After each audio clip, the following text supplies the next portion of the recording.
America's heartland, Bloomington, Indiana, home of the Indiana Hoosiers. Memorial Stadium will be jumping in anticipation of what we've got in store today. We believe we've got a great one in store today, and we've got a team that makes it into the top 25. Now when you go on the road, that's when you prove you belong. As we'll see a team coming off a crucial bye week, the Nebraska Cornhuskers, taking on a team recharged after a much-needed bye week, the Indiana.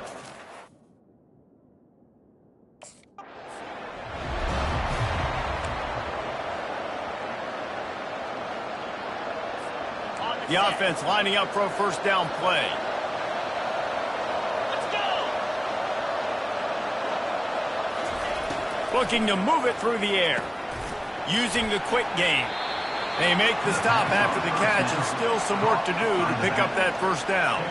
Really important for a ranked team going into a hostile environment like this one, not to give the underdog reason to believe. Yes, reason to believe, and don't give the fans reason to get jacked up and excited. Come out early, be in a business mode mindset. You got to start fast. You got to have a sense of urgency. You cannot come sleepwalking into an environment like this, because if you do and you make some mistakes,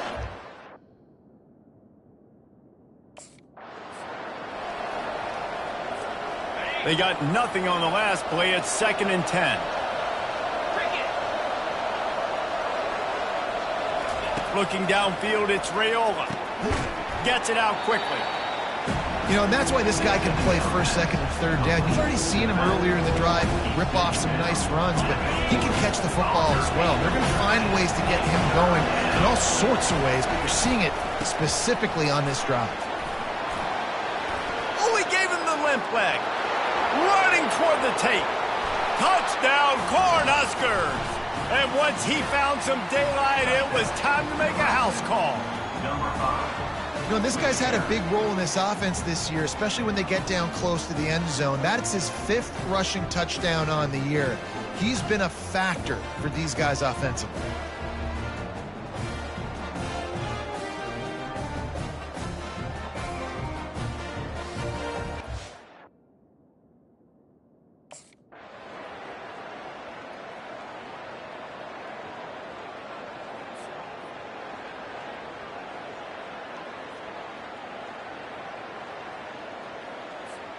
The Cornhuskers ready to go back to work on offense. They've got the lead here. Last time they settled for a field goal, but David got to find that balance between being aggressive and careful. And I think they'll take that. I got the lead, Palmer. I got the football. I got to take care of the football, put a nice drive together, and just get some kind of points on this drive. No doubt. Lots to be happy about right now if you're this team. I think for this one, though, on this drive, it's about finding the one-on-one matchups that are in your favor and then exploiting them. And oh, he was off to the races after the catch, and they finally drag him down. And I think this receiver's forte is his route running. He's a guy that can line up all over the field, but it's not just catching post routes and goes. This guy can run shallows, he can run slants, he can run the option routes and find soft spots in the defense. This guy really has all the routes in his toolbox.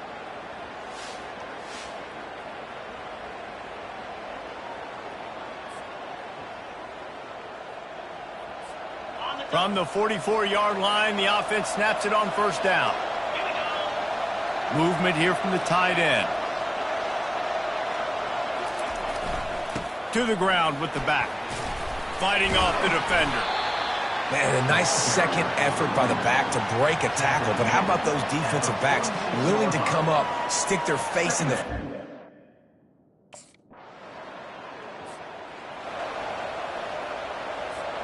And here comes the Nebraska offense back onto the field. After that last pick, David, they really need to take care of the ball this time. No doubt. And Palmer, I want to know what Spurrier said to you on the sideline after a pick. Do that again, and you'll be right here beside me for the rest of the game. You got to go out. You got to call your...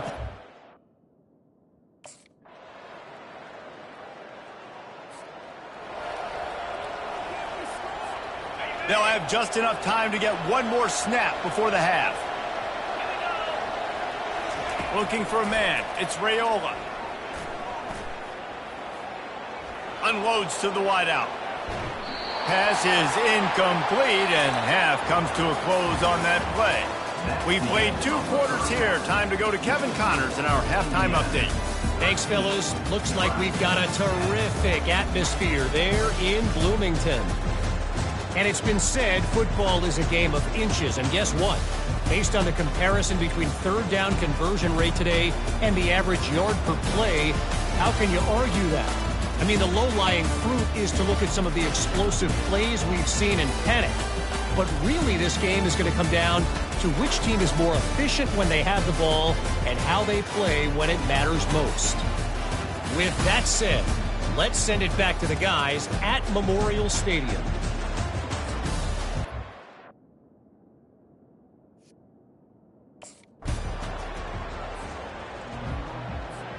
The Cornhuskers ready to go back to work on offense. Man, oh man, these offenses just haven't been able to find any room to get things going, David. And to quote the... Nothing but green ahead. And that tackle almost certainly saved a touchdown after he ripped off a huge gain. This guy strikes fears into the hearts of every defensive coordinator, David, with that speed. If you give this guy any open grass, man, he's gone. It's just silly. Look at the angles, people trying to catch him, but he's got so much juice. He can outrun those angles and make enormous...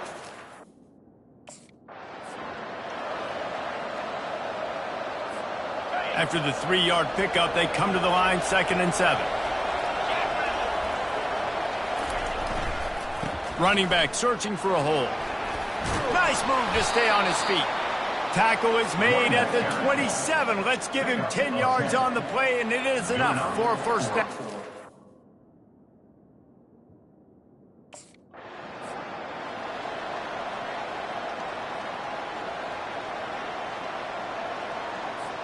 The Huskers come to the line with a fresh set of downs. The give. Oh, how did he make that move? Touchdown, Nebraska! They take the lead with the 6. Wow, this offense, they have a lot of faith in this running back, knowing if they get down in this area of the field, he can get it done and he can answer the bell. 2 rushing touchdowns already for this offense.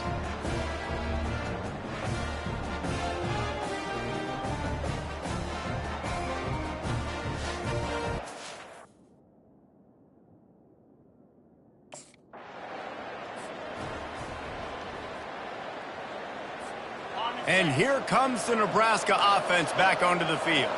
There wasn't much need to throw it around on that last drive for the touchdown, Jesse. They got it done running the ball. And David, I don't think you have to overthink this thing. If they can't stop you running it, why would you stop handing it off? Just keep at it here on this drive.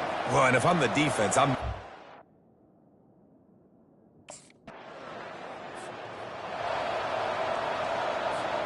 Now facing a 3rd down as they line up after the break.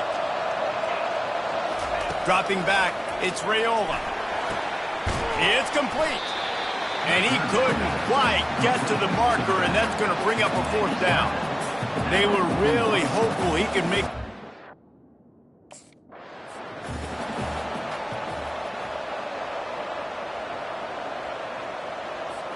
It's 1st and 10 from the 38-yard line. They're getting this guy lathered up. Makes a man miss. Gets him on the ground at the 28, but not before a big 10-yard pickup.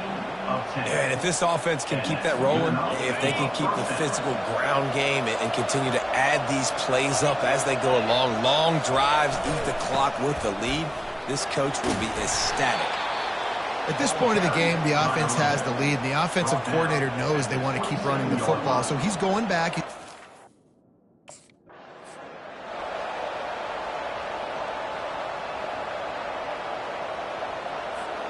Ball spotted at the 27. They're facing a 3rd and long to try to keep their hopes of a touchdown alive.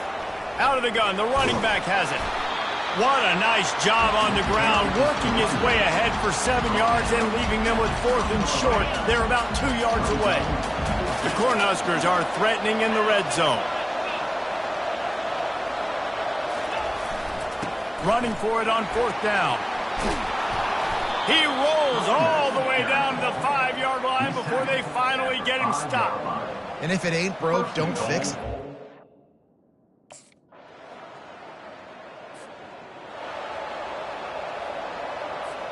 Got stuffed on first down. It's 2nd and 10. From the gun, to give, looking for room. Keep pounding away at this defense and make them play the run. If you can get this many a chunk, they're going to...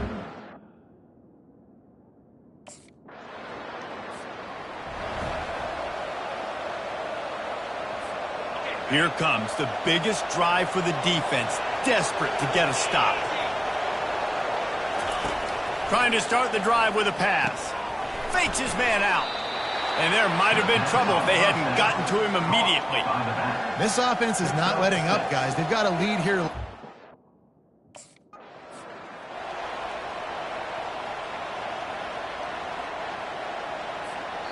We have arrived at the 2-minute warning, a one-possession game as this offense tries to hold on. 3rd and short, they've got them backed up inside the 20, and the D can get the ball back here. They'll keep it on the ground. They want this clock to move. Timeout called there by the defense, desperate to get the ball back and save as much time as possible. Well, the defense knew coming into this one it was going to be a physical game. Guys are going to have to be great at the point of attack and get off blocks and make tackles. They couldn't stop the offense from picking up that first down on that run play. They're going to go right back to him on first down. They bring him down, and he's going to lose a yard on that one. Quick timeout called by the defense, stopping the clock to save as much time as possible for their offense. Lost one on that last one. It's 2nd and 11. They'll try the run. Nifty little dance step. Defense uses a timeout quickly, trying to get that ball back and preserve time for their offense. This is a big pressure moment for the offense, too, because they've got the lead, but it's now 3rd down on their own side of the field. They would love nothing more than to be able to convert this, stay on the field, keep bleeding the clock, but the defense, I'd expect them to bring pressure here, trying to force the ball out of the QB's hands quickly. They thought they could just run it on 3rd and short.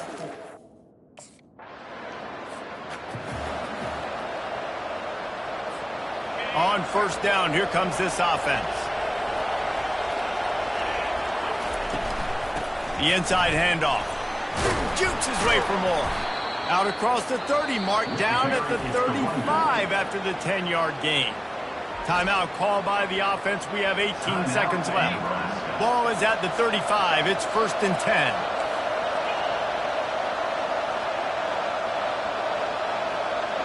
Quarterback checking off. They'll throw it on first down. Fires toward the target. He got a hand in there, knocks it away, incomplete. Late in the game, they've got the lead. They know the opponent's going to throw the football to all areas of the field. That time in the middle, he was right there, almost came away with that interception. It's a draw. Makes his man miss. Good pickup on the ground, and they'll mark him down at the 39. They'll call timeout with 9 seconds left on the clock.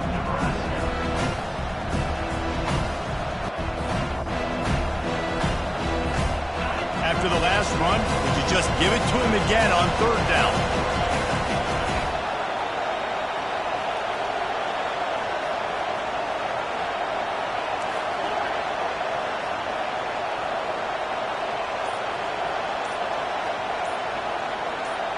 Looking for a man. It's Raiola. Immediately fires to the middle. They'll use the timeout. 6 seconds left on the clock.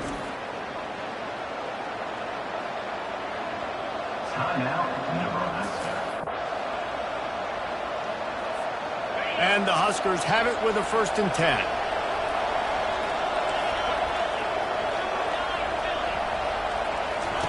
He's looking to throw it. Unloads to the right. It's caught. He was loose and setting sail, and they stop him at the 6-yard line.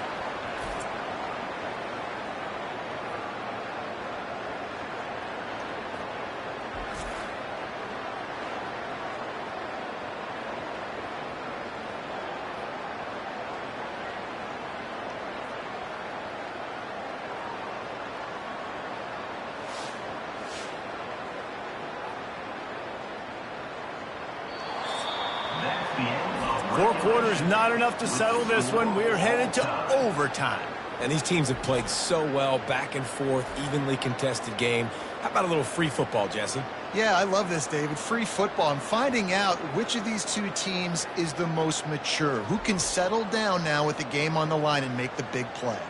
All right, guys, so here we go in overtime. And just to refresh everyone's memory, alternating possession starting on the opponent's 25. And you want to play defense first because you want to know what you need. That's a key philosophical approach for most teams when it comes to overtime, David. Yeah, and remember the rule change a couple years ago, too, and the second overtime and 2-point conversion. So all this stuff is situational type football that you better have worked on throughout these.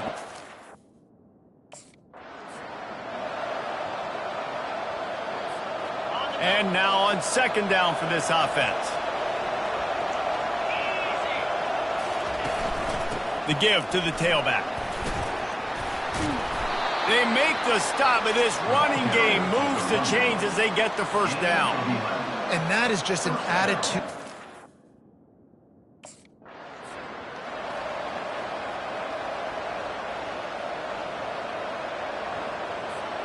Here comes first and goal as they try to strike here in overtime. Turning to the running game on first and goal. He works his way ever closer all the way down to the 1-yard line. And down here near the goal line, you've got to be. What a thriller. What a confidence builder to be able to come up with a win like that in overtime. This team has to love their ability to come up with big plays and big moments. How about in overtime, the individual efforts we saw, this team playing as a unit, doing enough and doing everything that was needed to get the W. It's such an exciting game, up and down, back and forth. It's heartbreaking if you lose, but when you come through with these games late in the ball game, it gives you confidence throughout the season to continue to build on it. What a great win. So that's going to do it for us. For Jesse Palmer, David Pollack, I'm Reese Davis saying so long. This has been